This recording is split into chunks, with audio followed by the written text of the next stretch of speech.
Luke Cook! Woo! What up, baby? Damn. How you doing? You've been so busy. Dude, Like, I've been busy, but you've been really busy. trying to make America healthy again, my friend. You're mahaing. It's Hardcore. It's not a simple task.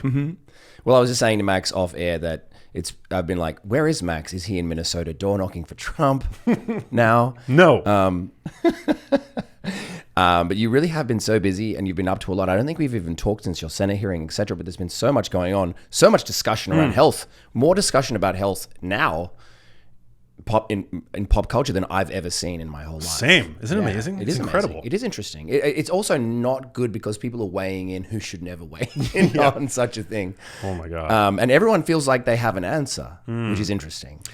Most of the people that I've seen weighing in are the exact kinds of people that I would never want to see get any power within the U.S. government and, like these trolls on social media. Yes. But essentially, I think those people are already in control in a way. They're like, they want things to stay as they are. That's a great point. Of which, are they good? I don't think so. There's a great quote that I heard by, I think the originator is Ronald Reagan, who predates me, but he's been cited as saying, status quo is Latin for the mess we're in. I think it's a really good quote. Right. Because to just continue to toe the line for the status quo, considering just how bad things have gotten, 1 in 2 people are essentially obese at this point. Half of us have either type 2 diabetes or pre-diabetes. 90% of us have some component of metabolic syndrome. I mean, something's gotta shift and shift in a big way. And so, I'm optimistic, and I get it that it's going to trigger some people, that some people are going to feel threatened, but I don't care, man, because human, population health is on the line. I absolutely agree, and I think there's nothing more vital than it. I also think that it's never been more in the center of what people talk about than right now is health. Like, literally, it never has had to be up until now. Like, no one has ever had to, governmentally tell the people, hey, we need to get healthier. I know that John F. Kennedy did that, but I think right now we're like, hey, somebody's actually going to step in and try and help you now, because it's not going very well. And I don't think that's ever happened. It's certainly not in our lifetime that any president or anyone in the government has ever stepped in to do that. So it's kind of intriguing, like, what's going to happen. I know a lot of people are upset because it's not their way. They want it to be their way towards health and wellness. And it's like, well, we can't please everyone, but can we at least take a step in the right direction? Yeah. In whatever way that is. I'm intrigued by the way that RFK is going to go about it. Who knows? I have a lot of friends who loved RFK and didn't love Trump and are intrigued to see what he's going to do if he gets to do anything. Yeah. I always think with Washington, how do we know what a person can get done? We're going to find out. Can Elon do anything? Can can Vivek do anything? Can RFK do anything? Is there too much red tape in the way of them making any change? I'm intrigued. I don't know. Amen. You're right. I think that's the right perspective. Like, I have no idea how things are going to shake down. I know that we're likely in for a wild ride over the next 4 years. A lot of big promises have been made, but yeah, I think it's important to have hope and to be optimistic and to support the guys who seem to at least be high integrity. And to me, I think RFK, he appears to be a high integrity person. His heart seems to be in the right place. I like his conviction. I like his passion. He's talking about all the right things. He's talking about all of the additives that we've just turned a blind eye to and allowed to permeate our food supply under the watchful eye, of course, of the so-called experts. And so, yeah, calling attention to the herbicides, the pesticides, the artificial colorants, the food dyes, the seed oils, which, over the past couple of years, you've seen it, like, you're not even allowed to question them on social media without getting somebody inflamed and triggered and coming after you and calling you a pseudoscientist, Yeah. But these are all the things, these are precisely the things that ought to be questioned. Yeah, I agree. I have a lot of thoughts about the seed oils lately. A lot of new ones. Essentially, no one says that they're good for you. Like, everyone knows that they're not good for you, but they're not bad for you, is what everyone says. And I'm like, I think that we can use our instinct if we understand where they come from what they come from, the process of which they're made, in order to go, I don't think that's good for me. Yeah. I know how that was made, and it's a no from me. Like in my heart and soul, I know that not to be a thing that's good for me. Well, after you've seen how they've been made, it kind of betrays your own human instinct to then consume them. Yes. And like we're kind of gaslit, we're kind of steered away from our instinct, right? And we're told to trust the science, Right? What the science says about these foods. And this is something, I don't agree with everything he says, but something that I appreciate that Tucker Carlson has said is that we've got to get back to trusting our instincts. Yes. About various things. Yes. And so, yeah, I think that's the case. Certainly with food. I posted this figure today on social media because this is not something I did a little bit of a deep dive, and this is not something that I'd seen posted before or shared or what have you.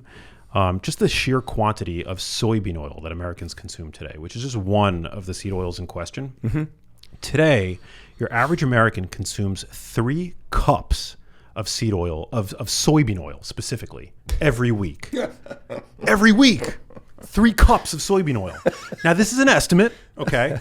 But Americans, in 2023, we consumed about 12.25 million tons of soybean oil as a country. So divided per person, that's 81.5 pounds of seed oil consumed per person per year. And then if you further do the math, that equates to 7 tablespoons per day of soybean oil, 3 cups per week. So like, to me, the fact that we're not even allowed to debate the health effects of these oils, considering we're consuming so much of them. Yes. That's like a shocking figure. If you were to hazard a guess of the mechanism by which soybean oil is not good for a person, how would you say it is? Would you say it's just that it correlates with ultra-processed food that it's in, or that it's cooked in, or do you think it itself is not great for you? Well, at the very least, it's a fantastic surrogate proxy indicator of an ultra-processed food because, it's very few people are actually cooking with it at home. It's also good at, proxy for restaurant food, fast food, because it's what's used primarily in the fryers in most fast food restaurants. It's also highly calorie dense and nutrient poor. So, I don't even know how many calories. That's a lot of calories. 7 tablespoons of pure oil per day. That's like at least 700 calories worth of soybean oil every single day. Yes. But then once you peel the layers of the onion back further, there are some unique characteristics to these oils that make them that make you ought to be cautious about over-consuming them. They're prone to damage from heat, oxygen, and light. They're, not only are they prone to oxidation, but they generate these unique aldehydes like acrolein and 4-hydroxynonenal, which is found in higher levels in Alzheimer's riddled brains. Wow. With reheating. And they also provide the precursors to your body's inflammation pathways. They require higher levels of vitamin E to protect them when you're in your body. Vitamin E is one of vitamin E's primary roles is to guard against lipid peroxidation, and these are the kinds of fatty acids that are most prone to oxidation in the body. And we tend to underconsume vitamin E. It's one of the, these micronutrients that most people tend to underconsume. I think 90% of adults don't consume adequate vitamin E. Wow. And so your needs for vitamin E actually go up the more polyunsaturated fats you consume. And so there's a whole host of questions. And Chris Masterjohn, do you know Chris Masterjohn? I don't, but I looked at his post recently and about seed oils, and it's a pretty deep little dive there. And one thing he mentioned about vitamin E was it essentially creates a protective. It's protective from the problems of polyunsaturated fatty acids, seed oils, but it has a shorter body life inside your body. It dies off quicker, and so that the polyunsaturated fatty acids live on for longer than the vitamin E. So it only protects you for a certain period of time. Yeah. Yeah. He's great. He's a nutrition PhD who seemingly hasn't been captured by, the same old talking points that you hear from captured dietitians and nutrition PhDs on social media. He's he's highly published, and he's an expert in biochemistry and micronutrients.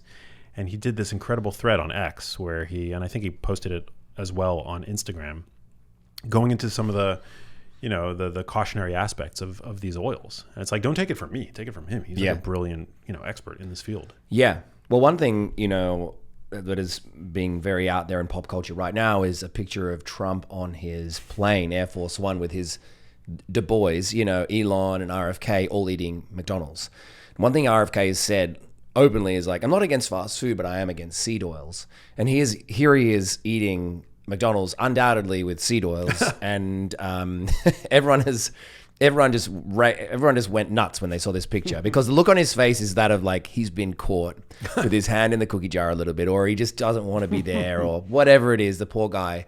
And I had to laugh, but I also thought it was interesting because it was like the people who espouse like everything in moderation, there are no good and bad foods, are saying, well, why is he eating McDonald's? And it's like, well, wait, do you actually believe that or not? What I think is there is room in a healthy diet for McDonald's once in a blue moon. Like, I don't think that you should just swear off these convenient foods, which just happen to be the only thing that you can eat at certain points in your life. Like when you're on a plane, there are certain points where it's just like, I'll just gotta eat this, like this is what I'm gonna eat because I'm starving, and I'm like, it's right there and it's convenient. I think the optics are really dumb. You didn't have to do that. You didn't have to be in that picture. You didn't have to be on that plane with those guys eating that food. Do you see what Kelly Means commented underneath the photo? It was like, the boys are hazing Bobby. Yeah. Well, he has said on the record that Trump's RFK has said that Trump's diet is crap, right? And somebody was like, that's Trump getting back at him. He has this history of like taking somebody who said some crap about him in the past, just like JD Vance said some shit about him, and he gets him. And it's like, sit down with the McDonald's over here. I did notice that RFK had a sourdough bun. He did? Yeah. You can zoom in on it, and it's like a sourdough, like the McDonald's version of a sourdough bun. He did the swap? Maybe. Interesting. Maybe. But he's got a Coke there, and it's not great. Not great optics. No, it's not a great look. I became friends recently with this fitness. He's a trainer. He's a influencer, Jordan Syatt. I don't know if you're familiar with his work, but he made a good point about, he did a video about the post, about that photo, and he said, look, words matter. And if we're calling fast food toxic, and then you're shown in a photo consuming it, then that's like a direct contradiction of terminology that you've used. Like, how toxic could it be if you're eating it, right? So it's obviously not toxic. Like, we got to be more, I think, more diligent about the words that we choose to use. But I don't think that anybody expects fast food to be banned. I think people are going to continue to eat fast food. They should be able to eat fast food. I think people should be able to ultimately eat whatever the hell they want. Yes. Just do so with full informed consent. Yeah. And also, I think it's worth pointing out, as some have said, that photo was likely taken at 3 a.m. on the private plane on the PJ, like after they were at a UFC fight or something like that. So they could have just been starving, scrambling for food, and like on their way out, and somebody stopped and picked up some Mickey D's. Convenience matters. Yeah. Sometimes you're just forced into a position where you have to eat the Maccas, Exactly. No one has to take a picture though. I wish they didn't. Fair. Fair. No, we definitely had to play a bit of cleanup, and I don't want to defend anybody in the administration. But yeah, I think you should. But also, you look at his face; he didn't seem too pleased to be there. I don't know. It was a joke at the end of the day.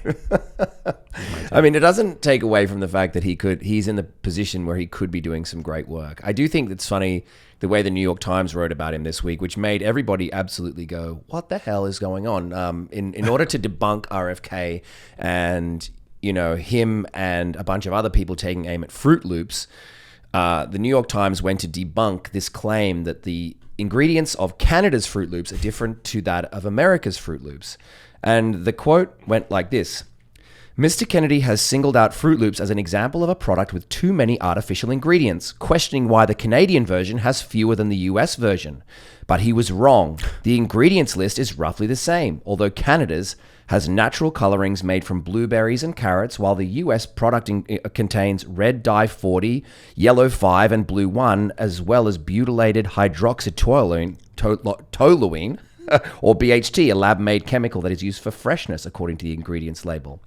This was later redacted by the NYT, And they made it about the number of ingredients rather than the toxic ingredients. And I was just, but people couldn't believe that quote, and nor should they. It doesn't make any sense that somebody could go, they're roughly the same, except this one has these things in it, red food dyes and BHT, whatever the hell that is. It's like, how can you write that as a respective journalist in the New York Times, one of the most respected papers of all, ever? That exists in our, like, whenever you go, oh, where did you read that? The New York Times, or that means something. The fact that this passed anybody's desk and went, yeah, all good. They're roughly the same. Dude, you know what it reminded me of? Were you a Game of Thrones fan? Yes. It reminded me of the Starbucks cup in the final season of Game of Thrones. Like, this was the New York Times' Starbucks cup. Yeah. Maybe a warning of the possible last season, before everybody just completely throws them under the rug. Yes. It's like, how did that cup pass all the myriad dozens, if not hundreds of people that look through, an episode before it ultimately makes it, onto the platform? Like, it was just such an egregious error. Like, how the hell did that happen? I don't think it is an error. I don't think that they made a mistake. I think they're like, it is roughly the same. It's just got all these other things in it too, which are harmless, according to these people. And this is the issue with partisan politics, or when it comes to health, a matter of health being partisan, is that we have the left springing up and saying, it's fine. BHT is perfectly fine. Red 40, all good. It's like, really? Is that really what you believe because your ideology is pushing you that way? Rather than looking at the evidence of it's like, I don't want to eat that. Like, people don't want to eat these things. It's just in the food that is produced for them. They don't want to actually eat it.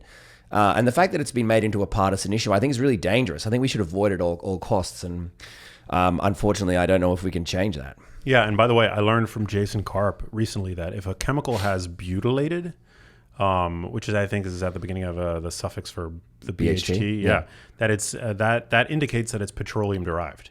So it's like a petroleum-derived preservative, Wow. As are the artificial colorants as well. And so you're right. I think if given the choice, people would choose not to eat that. And so that's where this whole, the boycott surrounding Kellogg's and the uproar surrounding these artificial food dyes has come into play. It's not that these, I would prefer them not to be in our foods, especially if equivalent versions are being produced for other countries that don't have them in them. Yes. And the profits are the same, and the taste is the whole experience is the same, other than the colors, which are literally just put in there to attract children to them. But obviously that's been used to straw man the entire movement, as the New York Times clearly attempted to do. Yes. And I think at a certain point it's just going to become transparent, and people are going to start seeing through it the same way that they did with this so-called error that the New York Times has made. Yeah, I hope that people do see through it. I think that as far as I'm concerned, the left, the liberal friends that I have, especially in this city of LA, are very aware that there's something really wrong, like with our health, and there's something really wrong with these ingredients which are going out. Usually in the foods of these ones that we say are very affordable and accessible for everybody, like Fruit Loops. It's like, well, that's very affordable and accessible, and that's a real thing that people can eat. And it's like, well, can't we make those better then? Can't we make those better for the people who can only access that, or can only access and afford that? Can't we make them better? Yeah. Well, here's another counter argument in favor of their removal. It's like, these are the people that don't have a choice. Like you and I, we can choose what it is to put into our bodies, right? Yeah. But for some of these people in question that, for whom this is like one of the only practical breakfasts to feed their children, like, they don't have the choice for healthier options, right? Maybe they live in parts of the country without a Whole Foods or without an Erewhon, right? Yes.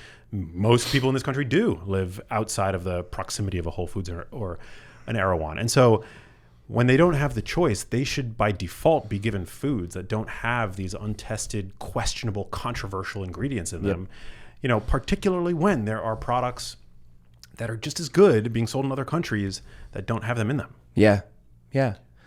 Do you know anything about is it called SNAP? It's the food stamps. Is that called SNAP? Yeah, it's like government assistance. Yeah, it used to be called food stamps. And one of the things that you can buy on it would be Fruit Loops and cereals and things like that, wouldn't it? Mm-hmm. Yeah. See, so why should there be any food that you can buy with the food stamps that are like this, Yeah. where there are controversial ingredients in it. If we really do care about what people can access and afford, and we're really going to make sure that, that people on food stamps are going to have enough food, why are we making it as toxic as possible? Yeah. Like, really, in the end, this argument comes down to, it's like for most people who are wealthy and highly educated, they're like, this probably won't be a problem for them. Being able to afford something other than Fruit Loops with the great ingredients, probably not a problem for you.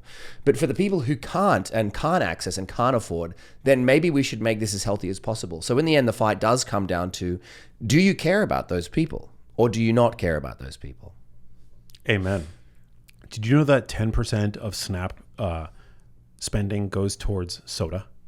10%. Oh my God. So we're taking 10% of government assistance and spending it. It's allowed to be spent on sugar-sweetened beverages. Wow. Yeah. And I feel like the people who are spending it on sugar-sweetened beverages probably, in all likelihood, don't even know that those are not good for you. Yep. But those are within the bucket of ultra-processed foods, avoid ultra-processed food. That's a very low-resolution statement. And certainly there are some items within that bucket, some food categories, food types that are better than others.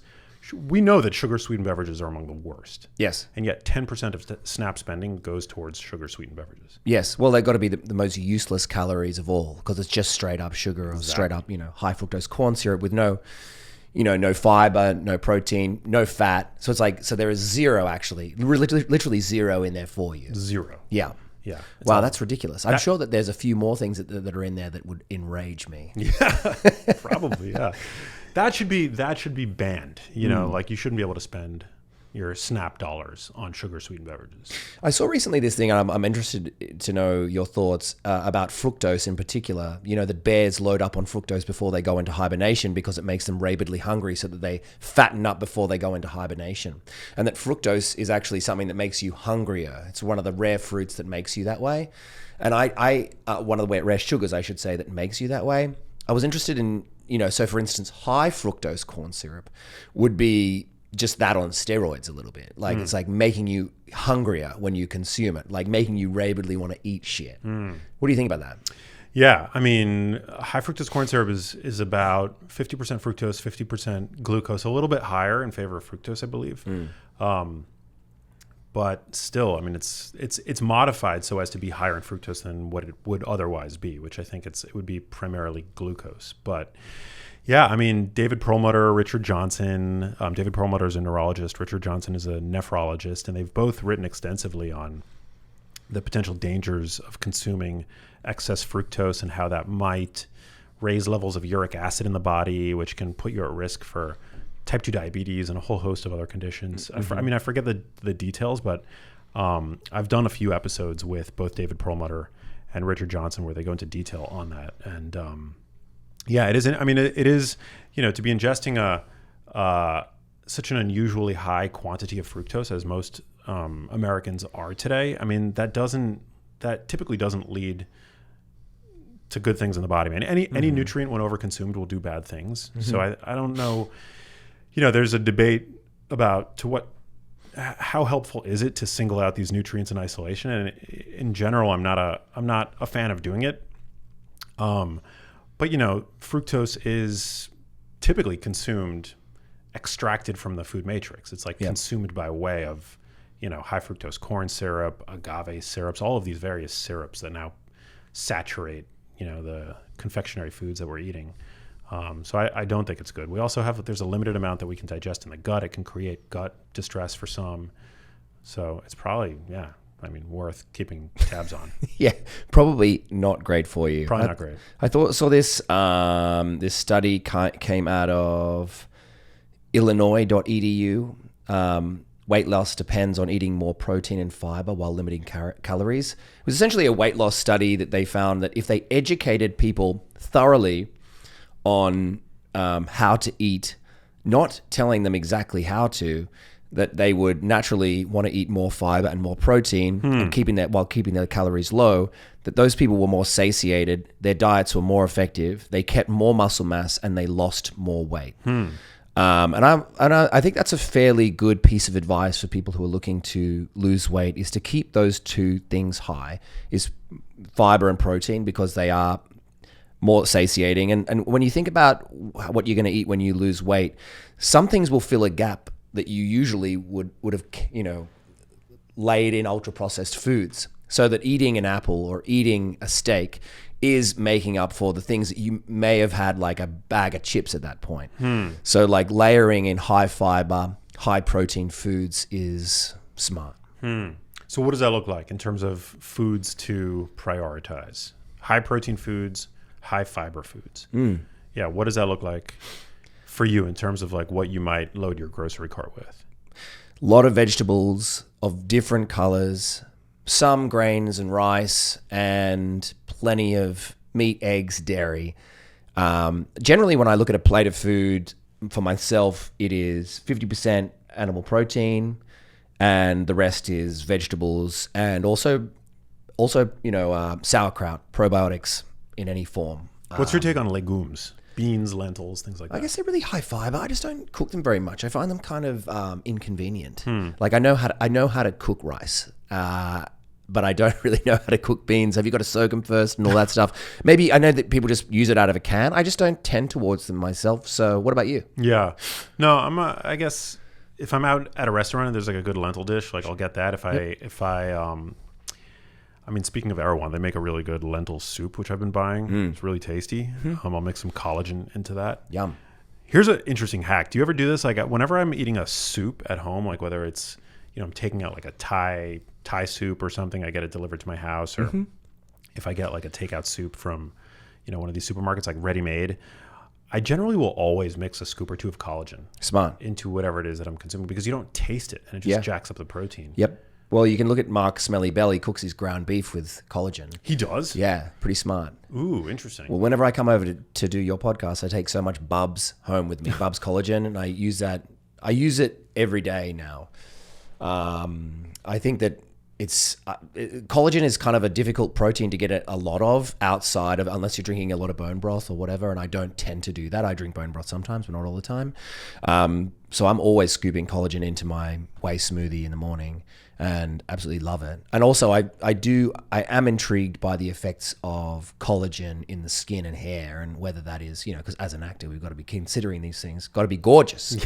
And I don't know, a lot of people say that it's pretty conclusive and great for the skin. I don't really know. I've talked to a few estheticians who are like, dietary collagen, don't know. I think it's pretty good for the skin. Yeah. From what I've seen, yeah. I think so. I take it. Yeah. Yeah, I want to stay, my skin to stay supple. Yeah.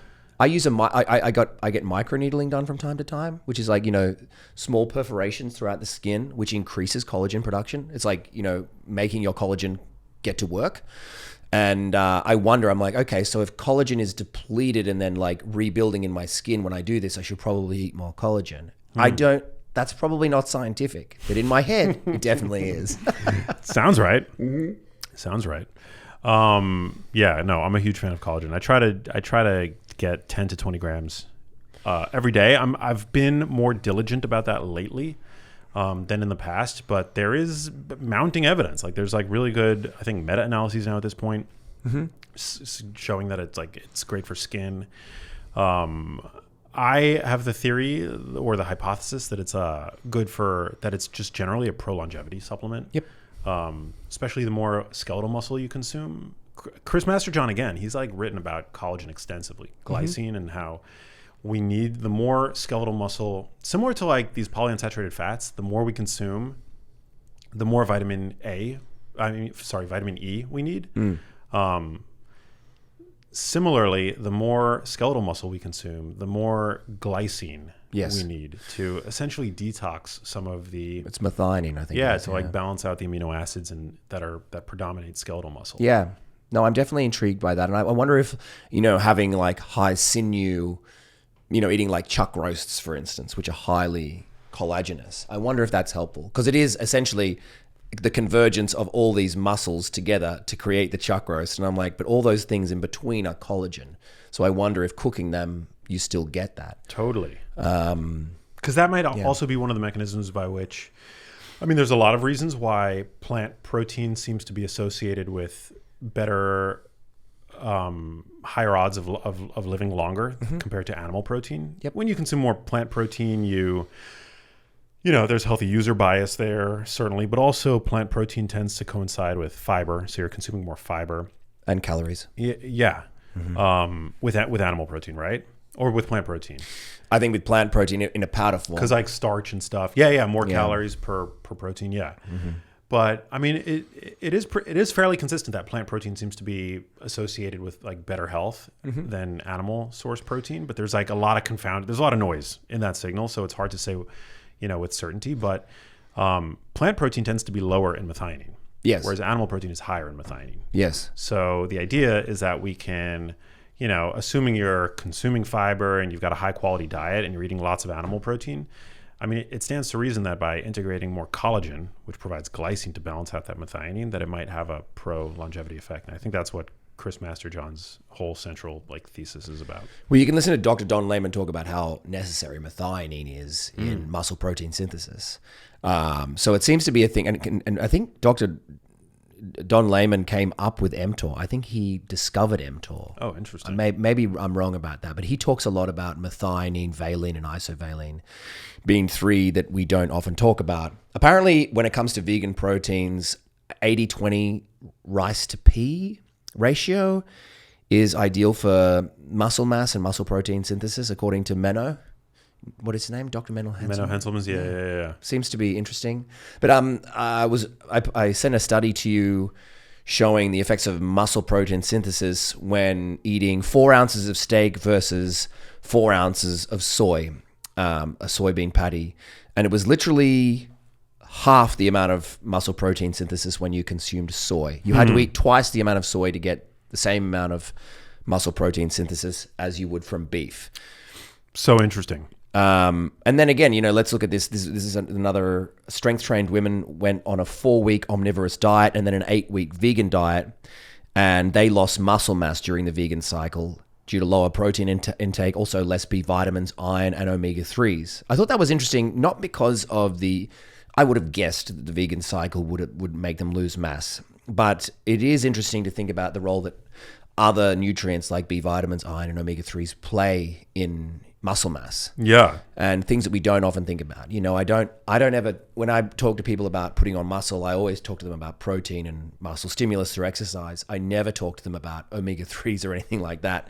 Do you know anything about that? And do you have any thoughts on omega-3s for muscle protein synthesis or muscle building? I think there's like a little bit of research on that. I'm not super familiar with it, but I do know that protein seems to be king. And then all these other side nutrients, might play an adjunctive role. But let's talk about the beef study and the soy burger patty. They compared, what was it again? It was 4 ounces of beef. And 4 ounces. And then they were like, well, how much soy do you need to get as much muscle protein synthesis? And they went up to 8 ounces, right? 8 ounces, yeah. Yeah. I saw that. That was super interesting. So in the study, they compared they compared 4 ounces of beef. It was like 80-20, so like 80% lean ground beef, which is like reasonable. It's like roughly what you might get in like a fast food burger patty, to 4 ounces of it was an Impossible Burger. And I actually looked into it. So the beef, the 4 ounces of beef provided 27 grams of protein, and 4 ounces of the Impossible Burger provided only 20 grams of protein. Mm-hmm. So off the bat, the protein was not equated, which, it makes sense that they saw higher levels of muscle protein synthesis when they fed the beef patty because there were just higher levels of protein. Mm-hmm.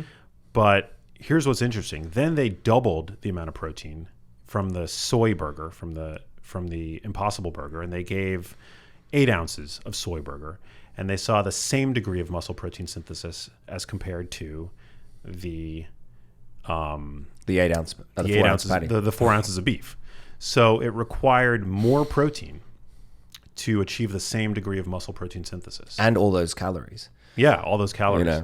So in this study, 40 ounces of soy protein had the same muscle protein synthetic effect as 27 grams of beef protein. Mm-hmm.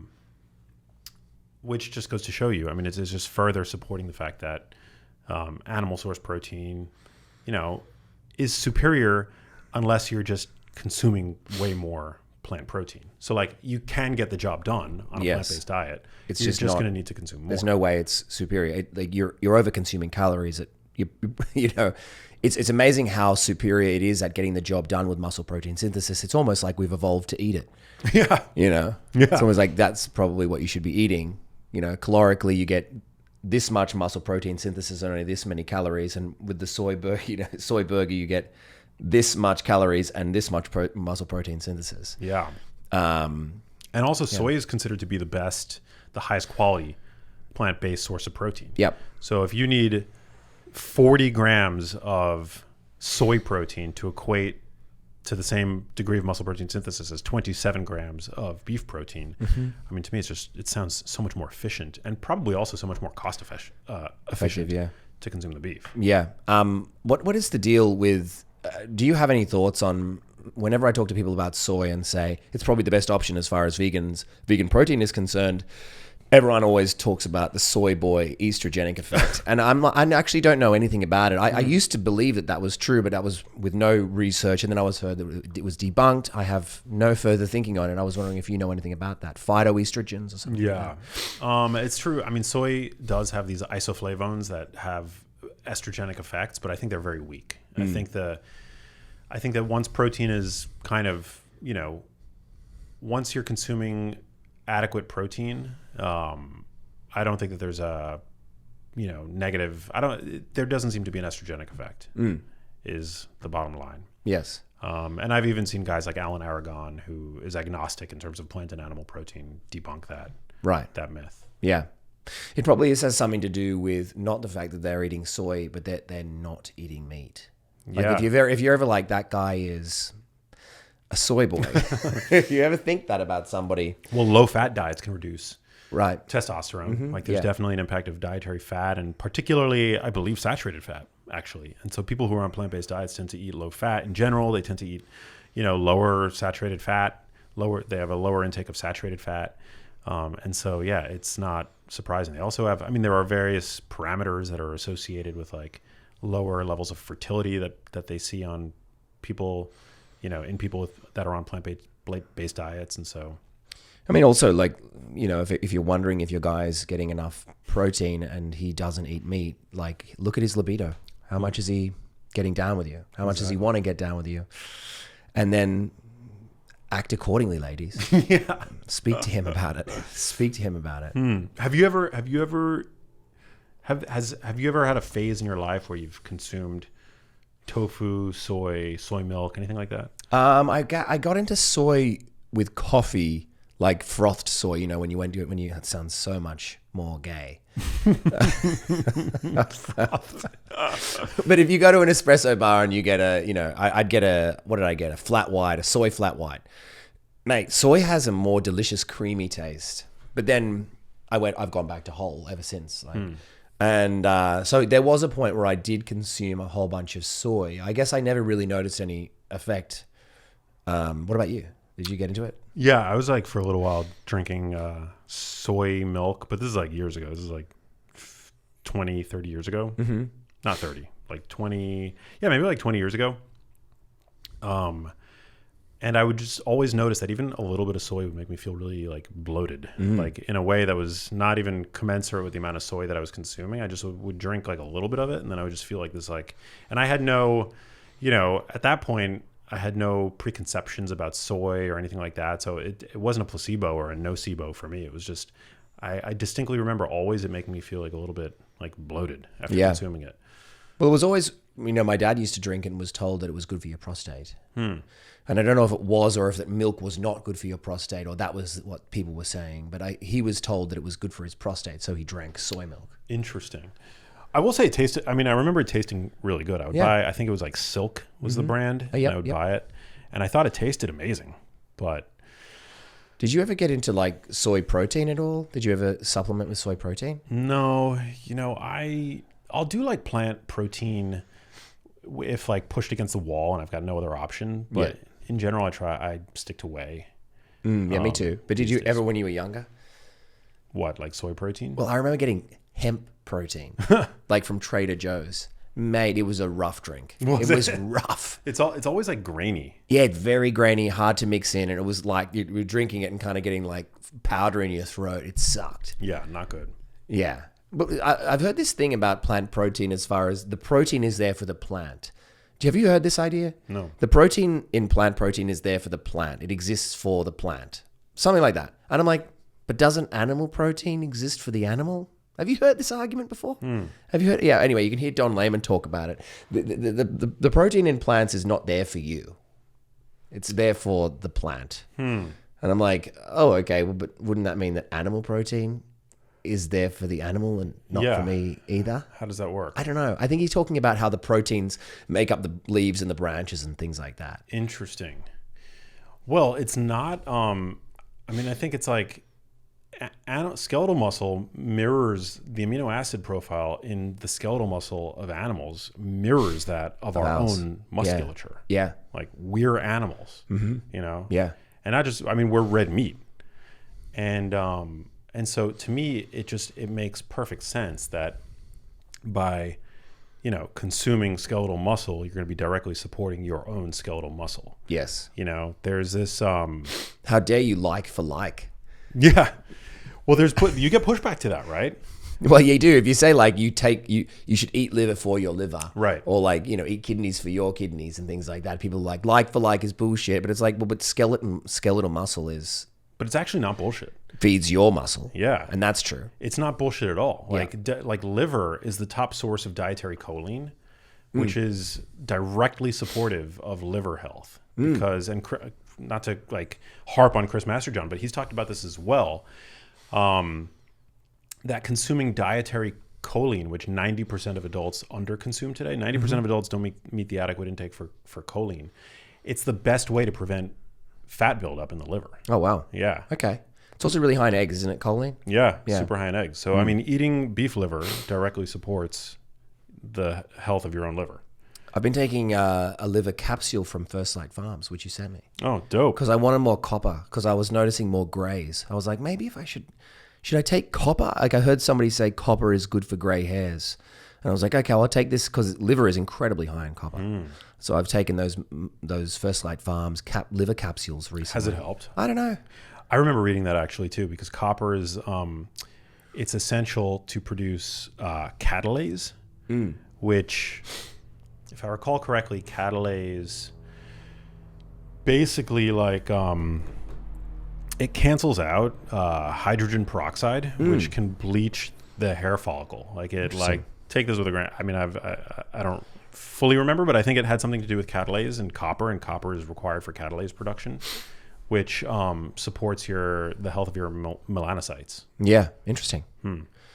I am intrigued by looking into what makes hair gray, but I know that it's individual. Like you have to get blood tests and things like that, and I don't really give that much of a shit. Yeah. So I'm just going to take the liver capsules. Do it. But speaking of which, I wanted to, because you just gave me this astaxanthin, I don't want to give him a straight plug, but I have been taking astaxanthin all year, and I'm wondering, do you feel any difference from taking this? Dude, I love it. Yeah. Okay, good. I think it's like the best longevity supplement that has like actually like, because people have like a limited budget in terms of like where to spend their money, and there's a lot of like claims made about various longevity supplements, NMN, there's even pharmaceuticals like rapamycin, all this stuff. But there's a ton of human clinical data on astaxanthin, and it's found in food. So, it's found in foods that are typically, that are fairly uncontroversial and known to be very healthy, like wild salmon. I mean, wild salmon gets its red color, its distinctive red color, due to the presence of astaxanthin. And actually, farmed salmon is supplemented with astaxanthin in their feed to give them that pink hue. Yep. Because they would otherwise be gray. And it's just a very potent carotenoid antioxidant, which helps to protect your cellular membranes, your mitochondrial membranes. And the human clinical data is like really supportive in terms of a skin health benefit to joints, your lipids. It seems to activate in a significant way various longevity pathways, like the FOXO3 pathway. And so, yeah, I started reading about astaxanthin about 15 years ago, and I've just been taking it ever since. And I just recently established a commercial relationship with AX3. I actually became an advisor in the company. Oh, great. Because I'm such a huge fan of astaxanthin, and but I've been a fan like since well before any astaxanthin company paid any attention to me. So. Did you, just to clarify, you said that farmed salmon is essentially gray, and then they supplement the salmon with astaxanthin to make it pink? They supplement it, yeah. It's wild. It is insane. They're naturally gray, and they get astaxanthin naturally from krill or algae actually. And it turns their flesh red. And similarly with flamingos, actually. Like flamingos aren't born pink, but they eat algae and they turn pink as a result. Wow. Yeah. That's amazing. I mean, I know that I've been taking astaxanthin forever, and I did hear that there was an internal effect on the pigment of skin. Like, so a more flushed look or a more toned, or what would you call it? Like a more colored look. Rosy. But also that there are people putting it in skin products now, so that you're putting astaxanthin on your face. My wife asked for some astaxanthin product for her like face cream this Christmas. Interesting. Yeah. Yeah, I mean, I think it's great. I take it. You got to take it with food. It's fat soluble. Okay. But yeah, there's no downside. It's totally safe. It's actually also one of the few supplements that was successful, that showed an improvement in longevity in mice, male mice specifically, but in the NIH's interventions testing program. So anybody can look this up, but the NIH funds, there's a certain amount of research dollars, I believe, that goes toward testing various molecules to see if they will extend the lifespan of mice, which are mammals. And so they use mice. And, they've tested various compounds, rapamycin, there's like a whole host of others, and astaxanthin as well was tested. And unlike rapamycin, which can have potentially negative effects, astaxanthin has a perfect safety profile, and it actually succeeded in extending the lifespan of male mice by 10%. Oh, wow. Yeah. That's great. In this interventions testing, and anybody can look this up. It's like out there. I wanted to talk to you because last night on Fox, you mentioned that the food pyramid is an economic instrument, quote unquote. What does that mean?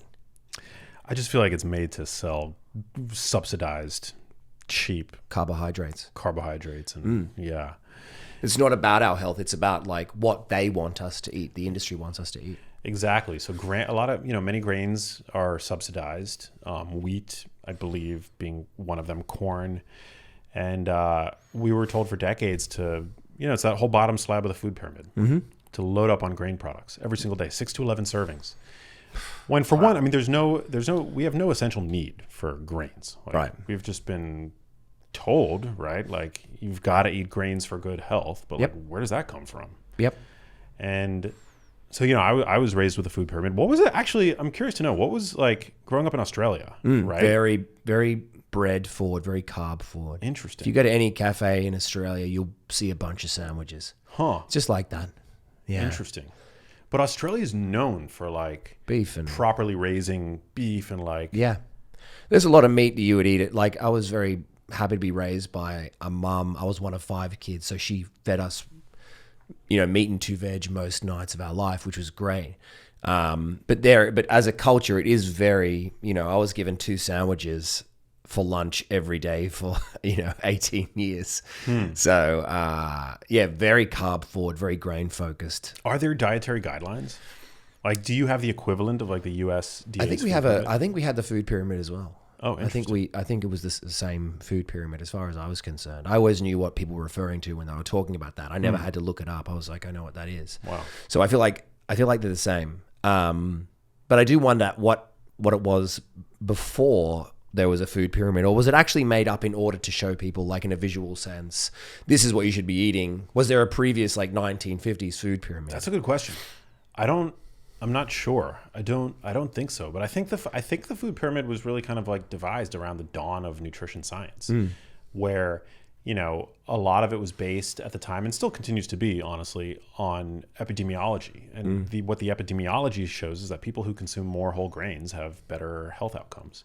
But that's because, we live in a time where most people consume, highly refined grains, and it's Right. just a good sort of, surrogate marker of what a healthy person might consume in the context of, an otherwise whole foods bereft diet, right? Like you're consuming whole grains. Like think about quinoa. If you're consuming quinoa with any regularity today, you're probably doing a lot of other things healthful. Yep. In your, not just in your diet, but in your lifestyle as well. Yeah. I mean, if you're eating straight rolled oats, Yeah. it's pretty impressive. Yeah. Not many people do that. Most people eat oats in the form of like a nutrient bar or an energy bar or something like that. But it's like where it's unrecognizable that that's wheat, most people eat bread and most people eat things like that. Yeah, the carb, I'm always intrigued by that. I can never remember I remember what's at the bottom, but what is the other things? Where does dairy and meat fit in? I imagine they're in the same, are they in the top? Yeah, they're closer to the top. Yeah, like limit your red meat consumption. Dairy was, I think it's like a few rungs up. I don't even fully remember, but I do remember that we should actually look this up. I do remember that the food pyramid would have, if you're being literal about it, you'd see things like croissants in there. Yeah, You'd see pastries. You would. It wasn't just bread that was without sugar. It was like, here's a pastry as well. That's what you have a serving of that. All right, so here's the food pyramid. We've got at the base bread, cereal, rice, and pasta. 6 to 11 servings a day is what. So wild. Yeah, and then dairy is like on the same rung as meat, poultry, fish, dry beans. It's just wild to me that this passed muster. That like experts looked at this and were like, yeah, this is how Americans should eat. Mm-hmm. And that's cereal, cereal, pasta, rice, crackers. And that's the base, dude. Like that's the base of the food. Can you imagine having 11 servings of that a day? Bro, I don't consume 11 servings Of anything. Yeah, of anything. Yeah. I mean, I don't even think a week I consume 6 to 11 servings. I mean, I'm not opposed to like rice and like I'll eat sourdough occasionally. And, Yeah. If I was a CrossFit athlete, maybe 11 servings of carbohydrates a day. Because I'm working out 4 hours of a day. Maybe I could, like 8 servings a week. Like maybe like I wouldn't mind. Like I could hypothetically, I could see myself starting my day with like a couple of slices of sourdough bread, and then so that's like you've got 7 days, right? So like 7. That's like 7 servings. 7 days in a week, and then maybe a couple of times, maybe like I'll have some like rice with dinner if I want it, but I don't feel like I need to eat it. No. Like you certainly don't need to eat rice. Yes. For good health. Unless you're exercising a shit ton. Having a lot of carbohydrates is not necessary. Right. Unless you're like an athlete. Yes. But speaking of this exact thing, by the way, what you should do is you, Max, should make a new food pyramid. You should make the food pyramid that you think it should be. And post it. I bet it will get a lot of reach. I'm down. Okay? Yeah. Let me know. I wanted to bring up this study that was published on Halloween, which I thought was quite funny. USC was part of this study. It found that children exposed to sugar restrictions during their first 1,000 days, including in utero, had up to a 35% lower risk of developing type 2 diabetes and up to 20% lower risk of hypertension as adults. And the amazing thing about this study was that it was done with people who were born during the World War II sugar rations, so that they could actually see who didn't have enough sugar. Because during World War II, for whatever reason, they rationed sugar and sweets down to about 40 grams per person per day. As soon as those rations were over, that doubled. Everyone was eating more like 80 grams of sugar a day. So therefore, they had this natural experiment in which children born just before the end of rationing were exposed to sugar-scarce conditions compared to those born just after, who were born into a sugar-rich environment. So the researchers then identified those born around this time in the UK biobank data collected more than 50 years later. And they were finding that these people who were born during World War II and rationing were far less likely to develop type 2 diabetes or hypertension. Wow. Isn't that incredible? Yeah, so interesting. So cool. Yeah. Because we never got to...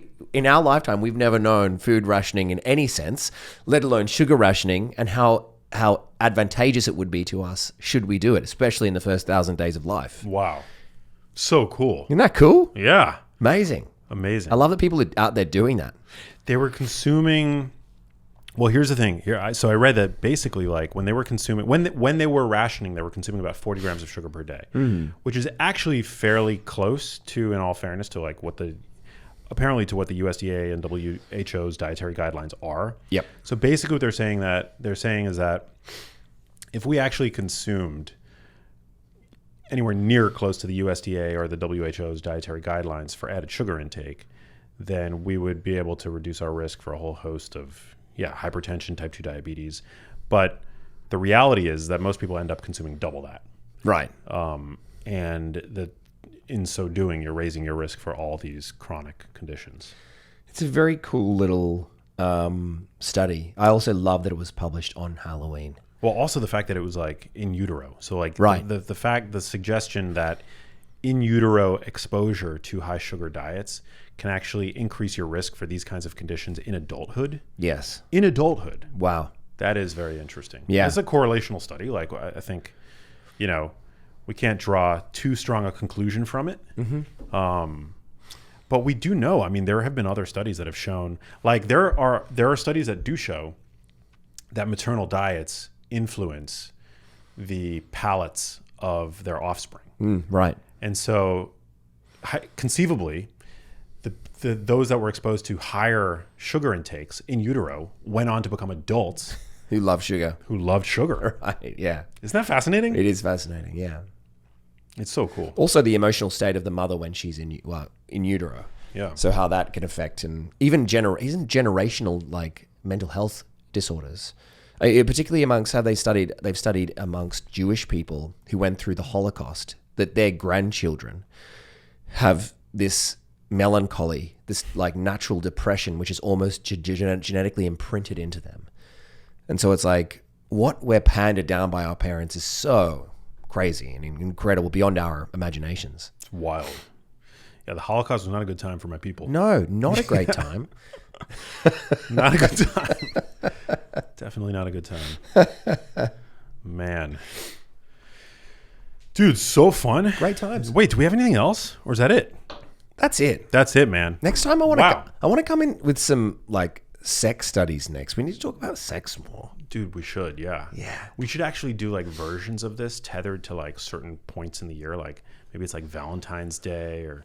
There's a lot of history about Valentine's Day. Is there? Oh yeah. Well, usually it was like when like your government wanted you to have sex, conceive, because they wanted you to have babies around November going into a winter that would test your baby's immunity and build it and strengthen it. So it was essentially separating the wheat from the chaff. Whoa. Yeah. It was like, this is when you should have babies in November. Go into the winter, test their immunities, and build their immunities. Whoa. Yeah. So there's like a biblical aspect to it, though, Not right? biblical. It was pagan. I think it was the Romans. Oh, interesting. Yeah, they'd usually fight their wars in the summer. The men would come home, and they'd go, "Okay, come home for the winter," and they'd go, "Right, you're fucking on Valentine's Day." Whoa. I've had 2 babies, November 11, November 15. I know Valentine's Day very well. You do? Yeah. Clearly.